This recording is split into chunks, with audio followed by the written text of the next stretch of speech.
Perang Bubat terjadi pada tahun ke-1357. Perang yang dilatar belakangi pengkhianatan ini terjadi antara Kerajaan Majapahit dan Kerajaan Sunda. Perang ini melibatkan nama-nama besar seperti Hayam Wuruk, Gajah Mada, Linggabuana, dan Dyah Pitaloka Citraresmi. Perang Bubat tidak hanya berakibat batalnya rencana perkawinan antara Hayam Wuruk dengan Dyah Pitaloka dan rencana membangun kembali silaturahmi antara kedua kerajaan, tetapi juga mengakibatkan terbunuhnya Maharaja Linggabuana dan putrinya Dyah Pitaloka. Untuk mengetahui detail sejarah Perang Bubat, simak video dari kami berikut ini.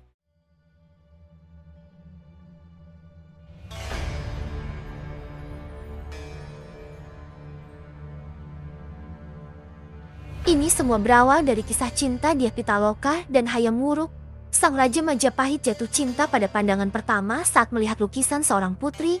Ternyata putri dalam lukisan itu tak lain adalah Dyah Pitaloka Citraresmi, seorang putri dari negeri Sunda. Pernikahan keduanya pun segera direncanakan. Hayam Wuruk memiliki niat baik untuk mempersatukan kembali tali silaturahmi antara Kerajaan Sunda dan Kerajaan Majapahit yang telah lama putus akibat pemberontakan dan perebutan wilayah kekuasaan. Nyatanya, Raden Wijaya yang mendirikan Kerajaan Majapahit merupakan keturunan Sunda karena ayahnya adalah Rakean Jayadharma, seorang raja Sunda. Ini tercatat dalam Pustaka Raja-Raja Ibu Nusantara dan Babat Tanah Jawi. Dengan dorongan politik ini, keluarga Kerajaan Majapahit merestui hubungan dan pernikahan mereka. Surat kehormatan kemudian diantarkan kepada Raja Linggabuana di Kerajaan Sunda yang berisi lamaran untuk mempersunting putrinya, Dyah Pitaloka. Niatnya, upacara akan dilaksanakan di Majapahit.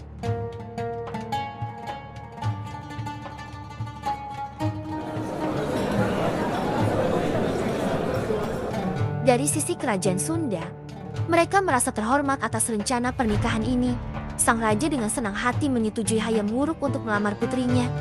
Namun, ketika mengetahui bahwa upacara pernikahan akan diselenggarakan di Majapahit, pihak Sunda cukup keberatan. Pasalnya menurut adat yang berlaku waktu itu, aneh dan tidak lazim rasanya jika pihak perempuan mendatangi pihak laki-laki, seharusnya kebalikannya. Selain itu, penasihat-penasihat kerajaan menduga bahwa ini adalah jebakan diplomatik. Majapahit yang sedang menggencarkan untuk meluaskan wilayahnya dianggap oleh para penasihat ingin menguasai wilayah Kerajaan Sunda. Nampaknya, pemikiran tersebut kurang mampu memengaruhi Linggabuana. Ia pun memutuskan untuk beranjak ke Majapahit bersama Dyah Pitaloka, permaisuri, dan rombongan keluarga kerajaan sekaligus beberapa prajurit. Linggabuana merasa garis leluhur dua kerajaan tersebut lebih kuat dan harus dibangun kembali dibandingkan dugaan negatif akan Majapahit. Perjalanan dilakukan oleh rombongan Sunda dan setibanya mereka di Majapahit, mereka ditempatkan di Pesanggerahan Bubat. Ironinya, tempat ini nantinya menjadi akhir dari perjalanan mereka.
tidak menyangka bahwa Majapahit melakukan pengkhianatan dengan mengepung lapangan Bubat dalam jumlah besar.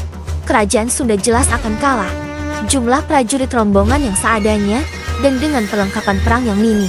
Demi kehormatan kerajaan Sunda, sang raja dan beberapa prajuritnya melawan pasukan Majapahit yang masif. Alhasil, Linggabuana dan pasukannya gugur dalam perang yang tidak seimbang itu.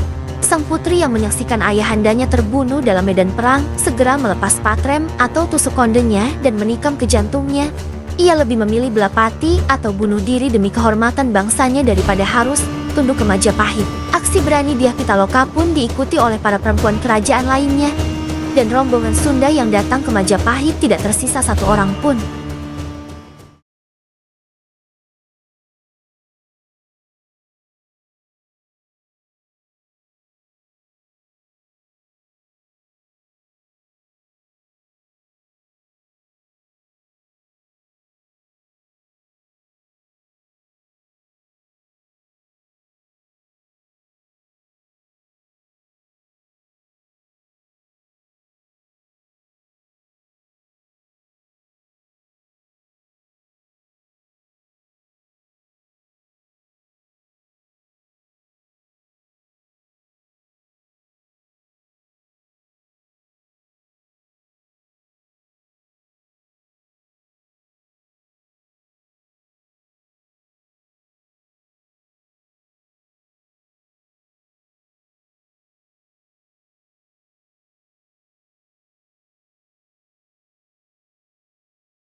Ia cenderung membelah Sunda karena aksi kehormatannya.